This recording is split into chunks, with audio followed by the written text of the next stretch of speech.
Welcome to the Free for All podcast. My name is Jay. I'm Keith.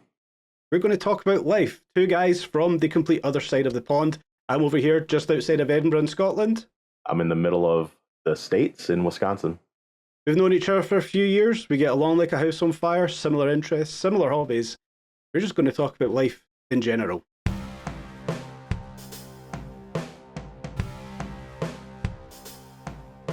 So, Jay, what's going on? What have you been up to? Well, life's eventful, isn't it? It's quite an unopened topic. For me, it's been a busy few weeks. It's been a busy few months. Big changes for myself. A lot of people don't know me from Adam. A lot of people don't know you from Eve. So my background, I was a car mechanic once upon a time. I worked offshore once upon a time. And I work within YouTube, crypto and things like that. But that's not the purpose of this podcast. It's talk about us, our lives, our experiences, and how you guys may relate with that. For me, recently I started up at my own business, if you like, my own channel. And it's been a massive learning curve for me personally as an individual, and managed to grow from it and experience a lot of turbulent times. I'm sure we're going to talk more about that, but that's just a brief introduction of me and who I am. Keith, a little bit about you. Yeah, so recently I'm a freelance audio, video editor, producer, podcast kind of stuff. So that's kind of what led us to this. But once upon a time, I wanted to be a musician. I ended up going into woodworking, worked in a cabinet shop for several years, kind of doing the daily grind. And we met, kind of in the middle of when things were shutting down and through a Discord. And, we just kind of got along really well. And, things happened and we, reunited, for lack of a better term. So I don't know. I've always enjoyed having a chat with you. So I'm excited to see what comes up and what we get into. No, definitely. I mean, as you were saying that, it kind of went through my brain. Like some of the conversation, this goes back to lockdown. Yeah, that's kind of where things really started off realistically. So yeah, that's like 4 or 5 years we've probably known each other now, which doesn't seem a long time for many people, but it is, considering I sit here pretty much every single day. So yeah, we've experienced some things together. We've experienced times. It's been good. It's been bad, been indifferent, but it's been good. But that kind of led us all to doing this. Obviously, you yourself, you have a podcast, which you might as well name drop if you want to name drop. It's entirely up to you. But you do your podcast and stuff, and it's the fact that we lost contact for a little while. We started chatting again recently, and it was like, do you know what? We need to start talking more. We need to start doing more. We started playing games and stuff together again. But it was just more the point that why not do a podcast? Why not talk to each other again? Why not talk to everybody? Give off our life experience. What's going on in life? What's difficult? What's not? Things we've been through, things we're going through, things we might be facing. So that's my perception of, kind of what this is all going to be about. Not hype-driven narrative surrounding a podcast, just a genuine cut back to life and, what the hell's going on.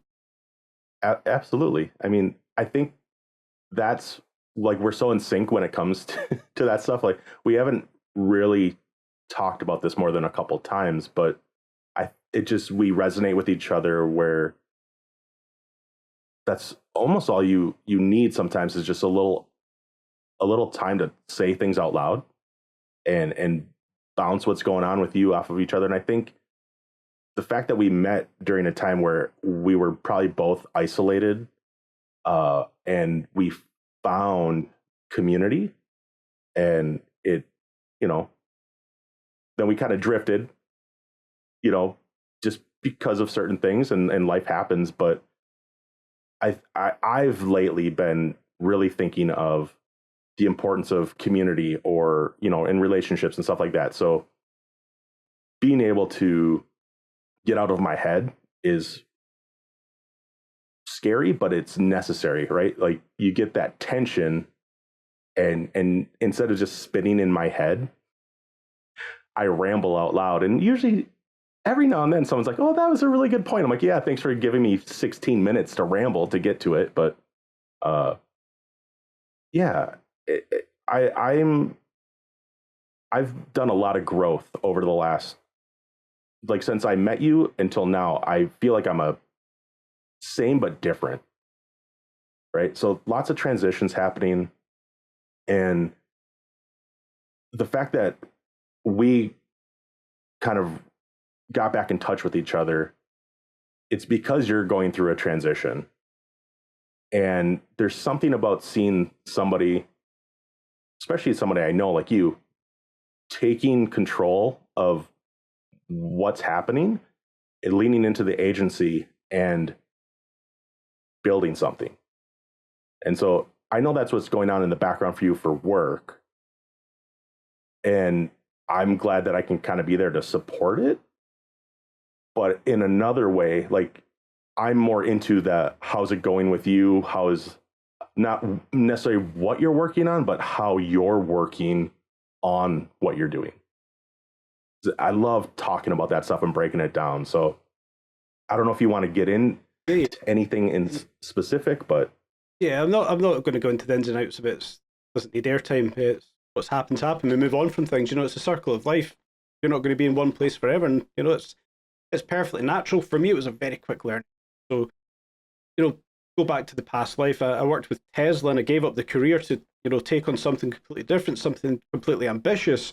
Fantastic transition in life. Grew a lot as a person over the last 3.5 years, maybe. Then things happen, and you have to move on. Regardless of circumstances, you move on. You find yourself. You kind of find what it is or where it is you want to be.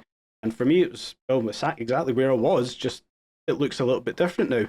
So for me, it's just a case of very fast, very steep learning curve, building things for yourself, learning how things are built, learning how to manage things, realize that, although you want to give your all to everything that you're doing, i.e., like building the business, building everything up, you still have to actually take a step back in life. For me, I'm quite habitual. It's probably the best way to put it. When I start to get attracted to something, like many men, woodwork or whatever it might be, when you start to get that attraction, you give it your all. For some people, it only lasts 1 month, 6 months, a year. For me, this is stuck. This has been 3 or 4 years. I've been building this. And yeah, it's where I want to be in life. It's what I want to do. I enjoy doing what I do.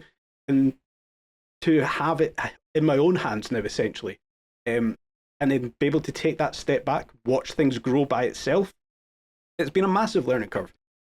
So life experience, that's kind of the premise of the podcast itself. This has been the biggest life experience for me on a professional front. Behind the scenes, on a personal front, I don't even know where to start. The chances are at some point in this podcast, Keith, you know some of the background. It would probably blow your mind, some of the personal stories I could tell you, and we probably will talk about it. If people understood what I went through in the back end, not from things that have happened, but on a genuine family personal level, to be able to then come and actually build a business off the back of it, devote 12, 16 hours a day, 5, 6, 7 days a week. For me, I know it's astonishing when I take a step back and look at things. But to be where I am today, 2 months into the business, whatever, to be able to actually take a half hour or 1 hour out feels like I'm cheating. It feels like I'm taking it. I could spend this time doing this. I could spend it doing that. The realization, I've actually got to take a step back. I've got to have me time. I've got to go and spend time with my wife. We've got to go for dinner. We've got to go and have a trip to Costco with my nephews, go to a football match, go out on a motorbike. The realization, the habitual life can't be sustained. You have to take that step back. So yeah, on a personal front, on a learning curve, for me, it's the last few weeks have been a massive point. And I know you've kind of had similar experiences with low personal growth as well.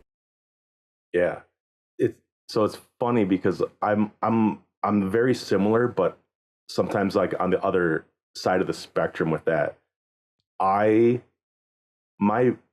default is hesitating and overthinking, and it comes out of habit and routine and wanting like that perfection when it comes to something. And so I'll over index on family because nobody can say, oh, you're being too good of a husband and too good of a father. I'm like, that's like my get out of jail free card for not doing a project or working on something, right? And so what I've grown into is leaning into the uncertainty of it might not work, and not being so worried about what people might say about something I put out into the world as work or as a project, and lean into the possibility that can come from it. And so that's why I'm excited that we're doing this, is because like I wouldn't have done this 3-4 years ago. I would be too afraid to show up and to be seen. And finding the balance between how I show up for things that really matter to me, like my family, and also giving myself just as much space to grow in what I'm interested in, right? So whether it's woodworking or playing guitar, like those are things I'm into that I've neglected in some time, and I feel guilty when I take time for myself. Right. And I kind of heard that from you a little bit, is like you're focused on the work and getting it done and this and that. And then all of a sudden you're just like, oh, I need to balance this, and I need to go and have time with my wife and my family, and that in between all the things that are important to us, like that's the hard work. And if you don't take the time to reflect, and like I've started making lists of, okay, am I paying attention to work? Am I paying attention to my hobbies? Am I paying attention to just playing? And I'm like, all of a sudden I'll be like, oh, I'm over indexing on having too much fun. I should probably go work. I'm ignoring, like I'm not moving anything forward. I mean, that's how it manifests in me. With all that, what you said there, though, for me, it's very, very similar. I don't necessarily spend enough time concentrating on family. So, like me personally, I don't have kids. I just don't. It's the way life is sometimes. So, like the previous weekend, just there, I spent time with my nephews, and that's not something that I get to do often. This all for me kind of boils back to earlier this year. I took a trip, essentially a work trip, but I took my wife with me over to Asia. Was it Asia? Yeah, it was.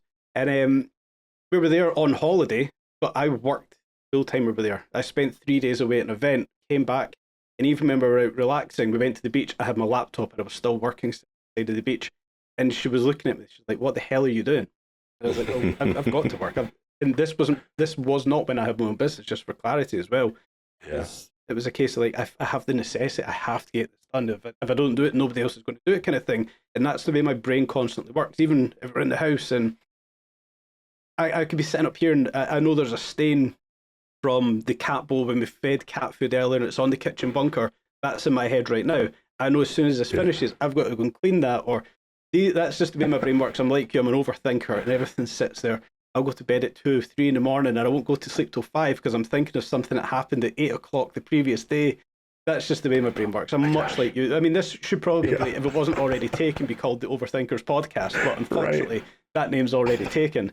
But like, it's the way we work. We're not just us as humans, but me and you ourselves. We're very similar in that aspect. We overthink probably everything more than we probably should. Yeah. Oh, 100%. Yeah, I bet if our wives ever listen to this, they'll be like, "Holy crap!" Like, at least they see it. Oh yeah. Yeah, I can guarantee that. I can guarantee that for sure. Yeah, that's another interesting point as well behind it. I mean, support from having a wife as well. Like I don't even think I was married when we first met. I think I got married after we met, perhaps. I think so. I mean, I think so. Very close, but that was back in 2021. Yes, it would have been. It was 2021 because I was supposed to get married in 2020, but COVID postponed our wedding by a year. Anyway, the support that obviously Louise, my wife, gave me as well to not only give up my career working with Tesla to come and do this full time, but then to have the ability to step away from what it was, support me to then say, you know what, if that's what you want to do, go for it. I'm here to support you. Take the time you need. She comes in from work, and I'm still sitting here for the next 2 or 3 hours working before I can go and sit with her for an hour before I come back up and do more work. It's things like that, having the support system behind you. And I know you're very similar, slightly different circumstance, but very similar. Yeah. Oh yeah. Yeah. My wife is very good at nudging me to do the things that I don't think I can do. And she builds me up and gives me that confidence that I don't quite see sometimes. Like, I mean, historically, I've grown and I've gotten better at it, but those tendencies to lay back and wait, I don't think they're ever going to go away from me. But she's always been amazing at like holding up the mirror so that I can actually see the better things. Like one of my other scripts that I have is I tend to look at what could go wrong versus what might I gain. And it's like a deficit mindset thing, right?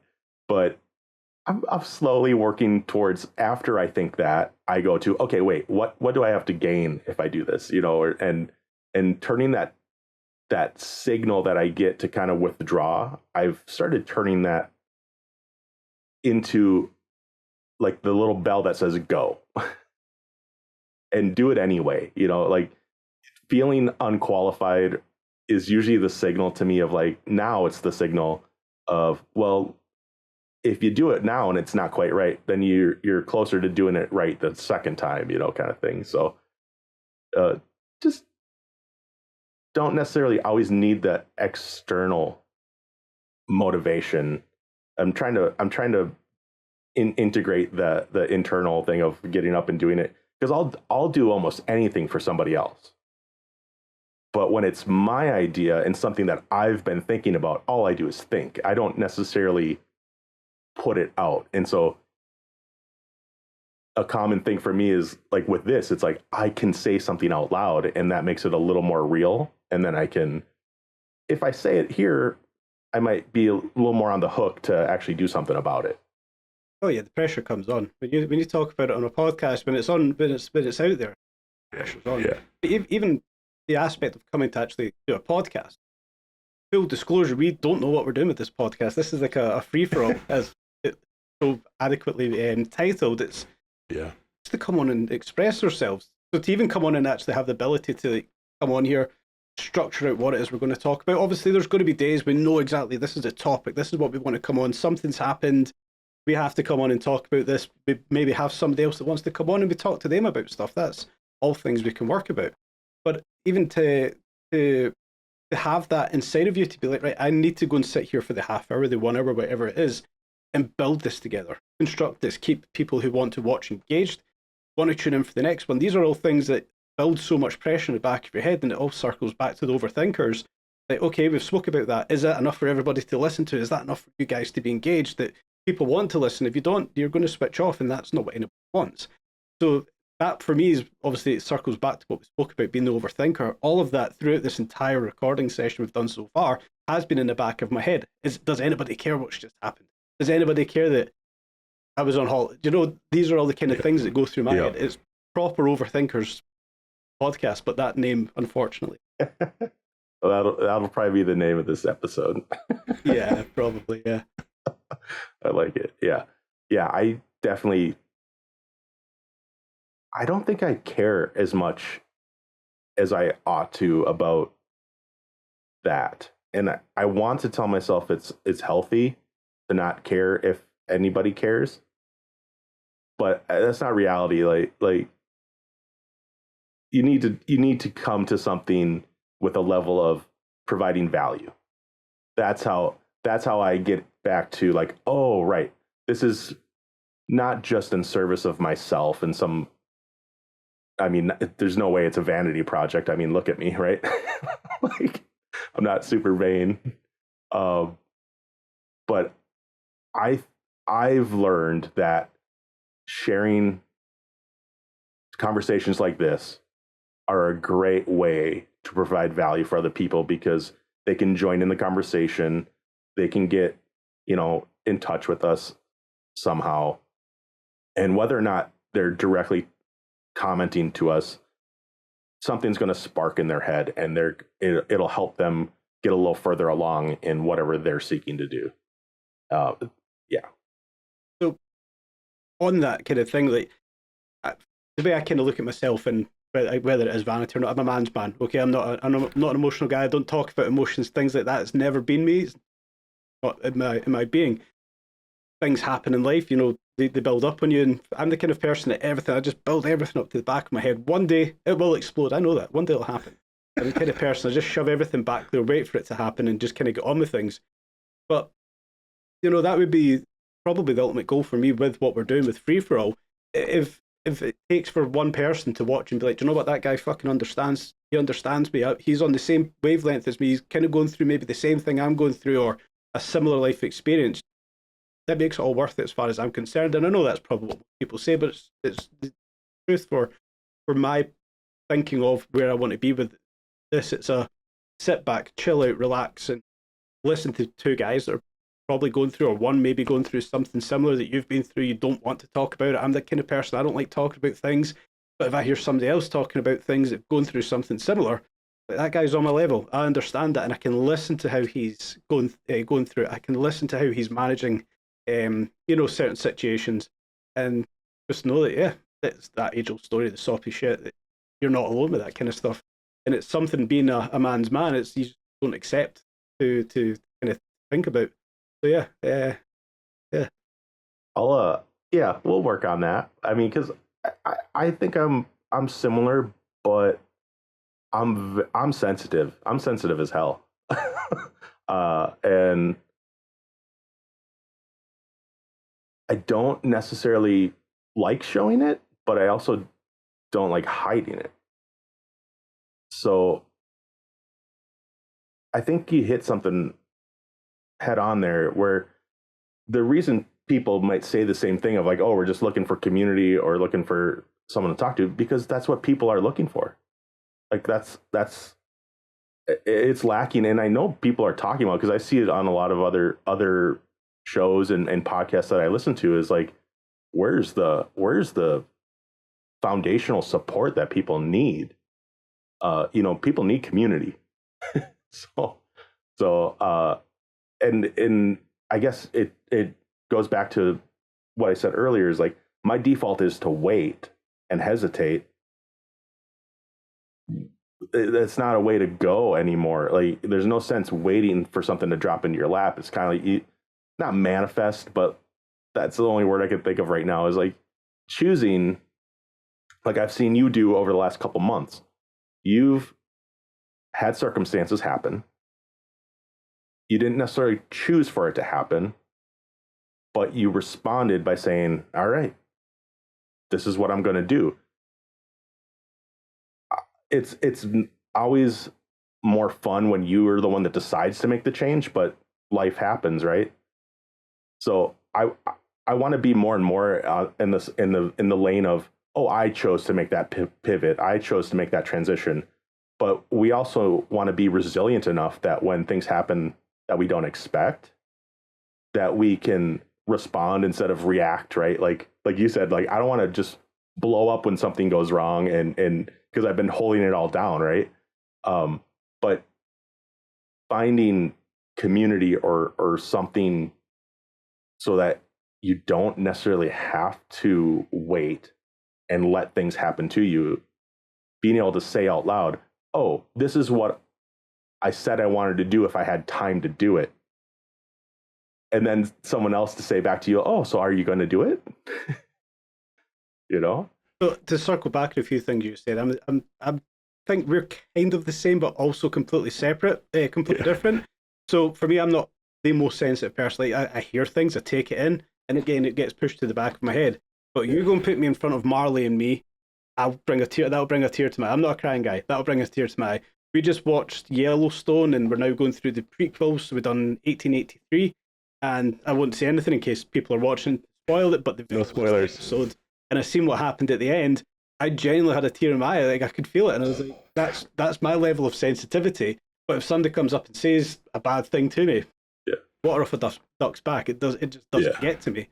But just to kind of circle into that, is like that's my level of sensitivity. Like, I see something, and that makes me upset. Hear something, I generally couldn't care less. It actually water off a duck's back. So I think we're similar.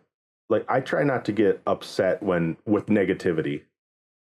I mean, negativity affects me, but I try not to let it dictate how I respond.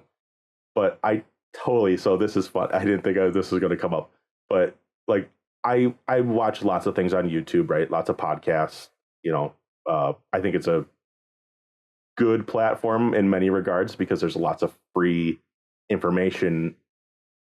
But what I recently got sucked into my algorithm was people at Pokemon card shows.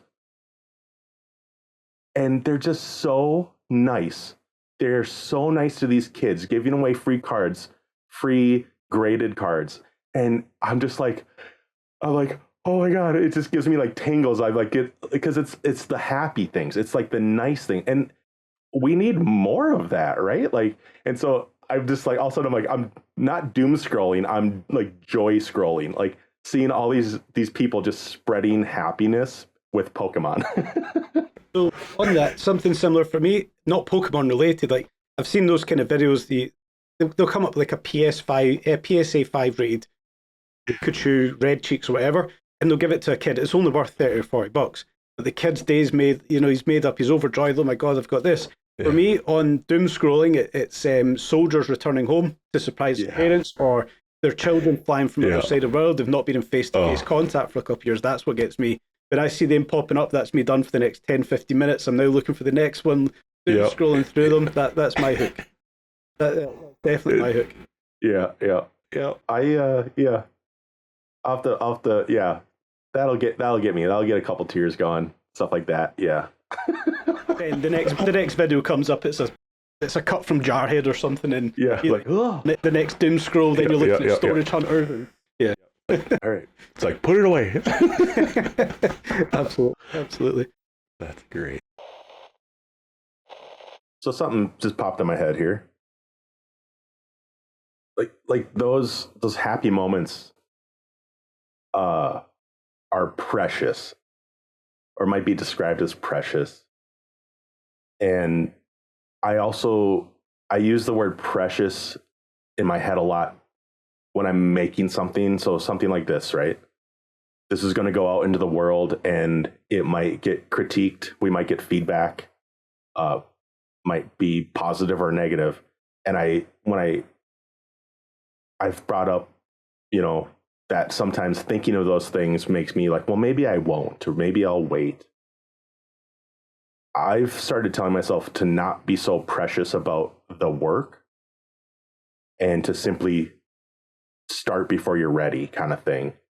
And we've had some delays getting this on the books and getting it recorded. And I'm super pumped that we finally are doing it. And so I'm not being super precious about it being perfect, or I'm trying to not to be like that. Like that's in the back of my head is like, ooh, did I do that wrong? Or I'm stuttering here, or I said like too much, or I'm umming, right?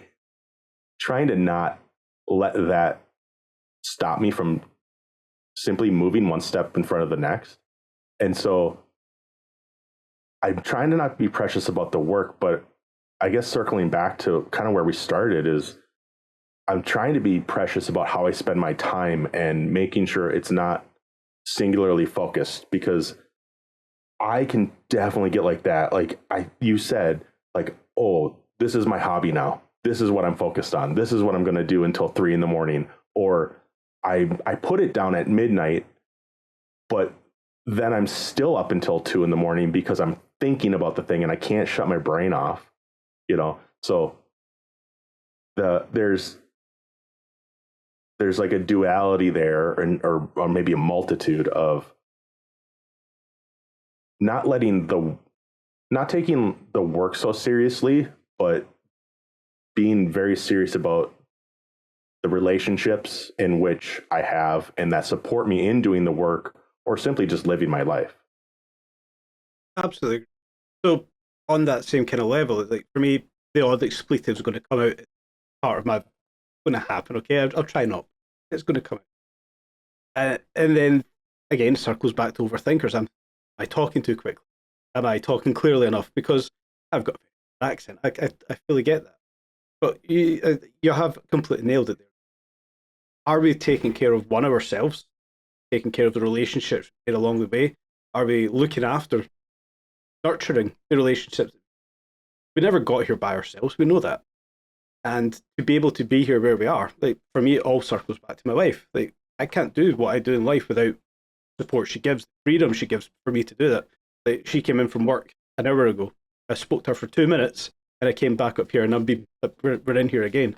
So yeah, to have that support network, whether it's a big support network, a big group of friends, huge family, or it's just yourself, you're home with your wife, your cats, whatever it might be, to be able to obviously nurture it and look after it, absolutely huge. a lot of people don't have it. And I've noticed that over the past few months, people have lost people for whatever circumstance it is. This is on a personal level. People have lost people. And they're now, from having one style of life to now being on the complete opposite end of the spectrum. And to watch how their life has now changed. Again, this is probably something we'll end up talking about in the episode. To watch just how vastly different their life has changed has been a massive eye-opener. And now things that are going on, you actually realise, shit, I need to actually take a step back here, take a step away from my focus, my drive, what my purpose is, my work, my hobbies, and actually go back and focus on the person. The person's been there for my full life, and they need attention because of the transition of life that they're going through. It's generally just, they were just sitting in my head after you kind of brought that up. Yeah. Well, I think that's a good place to wrap it up. And I think this was a good place to start. And I'm looking forward to what else comes up. I'm pretty sure I know what's going to be coming up in the near future. I hope you guys kind of get an understanding from that, though.